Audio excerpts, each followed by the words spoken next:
There's a lot of reasons I have been loving Zenshu, but one of the biggest reasons is the character work. The depth and intrigue of these characters, the way they have so many facets to them, is one of the biggest reasons that this series has been speaking to me. I mean, obviously, you have Hirose. Hirose is our main character, and she's very much like this gremlin energy type of character. I've talked about this in my various reactions so far, and she exhibits this sort of like kind of unhinged personality, but she also shows other facets to her. On top of just the crazy energy, the loving to eat, she also has a softer side. You see it when she connects with the likes of Luke and others. You see how she has a little bit of a jealousy regarding destiny. You see how throughout these first three episodes, at least, she has more to her than just what she shows on the surface. And I definitely think as we go along, we're going to get even more. Unio is another character just like that. He's definitely got a lot more than we see on the surface, but we just haven't really delved into that yet. In these first three episodes, we see that Unio loves the ladies, and specifically loves the ladies riding on his back when he's in full unicorn form. Unio is just really into attention, and is also very distrusting of outside forces just coming in and taking away some of that attention to any real degree, as we see with his reaction towards Natsuko. Um, we haven't gotten a lot more than that, but there's very clearly more as we see amongst other characters. Unio is obviously connecting with Natsuko in ways that would probably have been thought to be impossible. And I think as the series progresses, we're going to see a little bit more of their connection and how Unio grows in relation to Natsuko Hirose. We have Luke, of course. Luke starts off as kind of this brash warrior who's, very charming, very liked, but also kind of a little bit of a dick. And not like in a terrible, mean way, but in the way like he's almost kind of petty.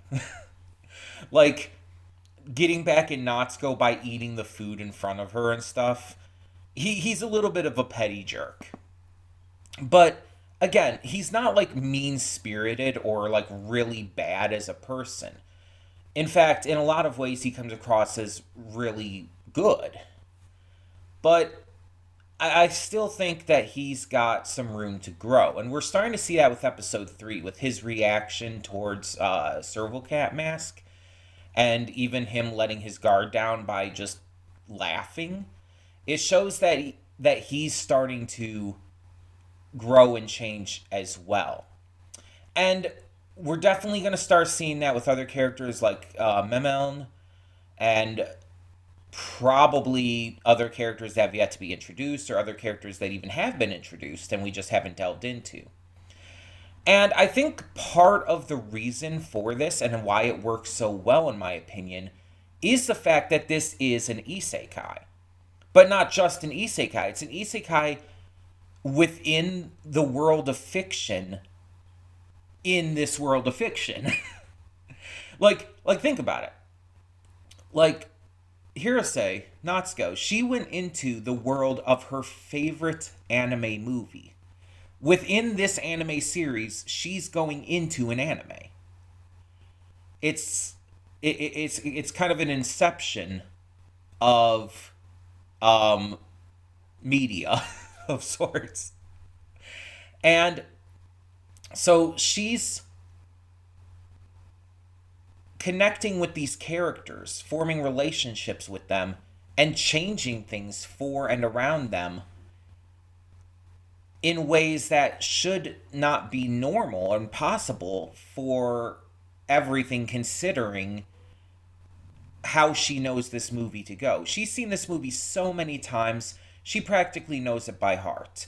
She knows everything that's going to happen, when it all happens, down to the line. But things are changing. Because of her interference, we see how certain events are happening sooner, and we see how characters are growing in ways that they don't in the movie. And this is important because it allows the characters to feel like characters. It allows them to have more depth within the scope of this series of Zenshu. But it also allows for them to have more depth to Natsuko. Because again, Natsuko's only viewed them as these characters in a movie prior to this.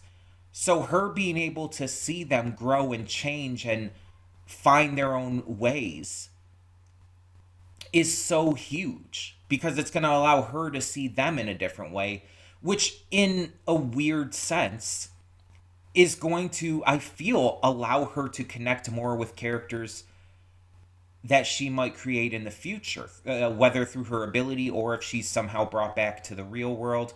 With Isekai, you never know. And if she does end up drawing again, if she's brought back to the real world somehow, brought back to life there, then she'd be able to connect more with the characters she creates and animates and whatnot. I think it would add a certain level of depth. And I think that's kind of the main point. This series is trying to tell you, at least from what I'm gathering, is trying to tell you that while these characters may seem to us from our perspectives as just characters on paper, just these bits of animation on our screens, that they are representative of all of the thoughts, the mindsets, the beliefs, the ideals, the general lives of the people who created them. There is so much depth put into a simple character design. How the character acts, how they respond to situations that are informed by the people who created them. Whether that be shown through manga or anime or video games or whatever else. Characters are a lifeblood of any piece of media. And unless it's like a simple puzzle game or something, you need to have strong characters for your series or game or, again, whatever else to work. Characters are the thing in a series we most connect to. For good or for bad. And sometimes that bad can be good. Because sometimes bad characters, evil characters, give us something to root against. Give us something to, like, really get excited to see brought down. Characters like Light Yagami in Death Note, we want to see fail. We want to see him be taken down. In a satisfying way, of course, but still. But then we also have the heroes, the good guys, the characters who we want to see succeed. We have innocent civilians who we connect to and care about. Characters are what, like, endears us to a series. And I think Zenshu is really nailing it. In these first 3 episodes, at least, really nailing it. And the one thing that I would say is the single moment for me that made me want to make this video was in episode 3.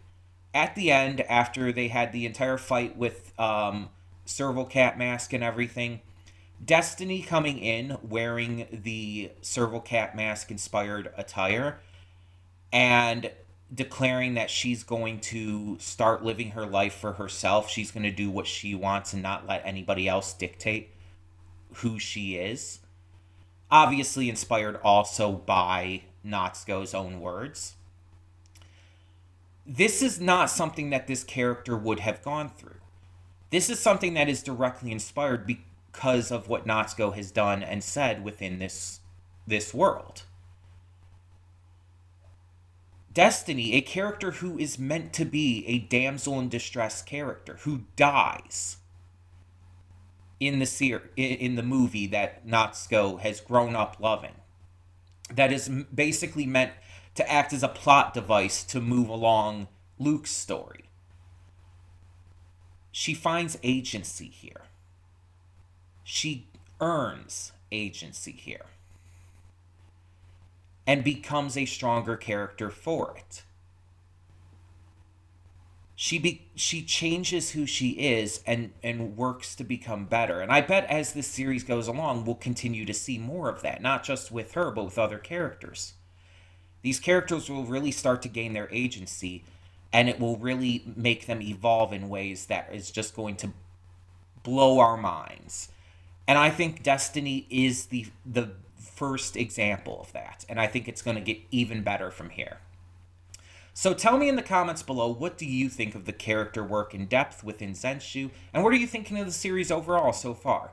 Let me know, and thank you so much for tuning in. For now, I'm Connie, and I'm signing off. See y'all next time.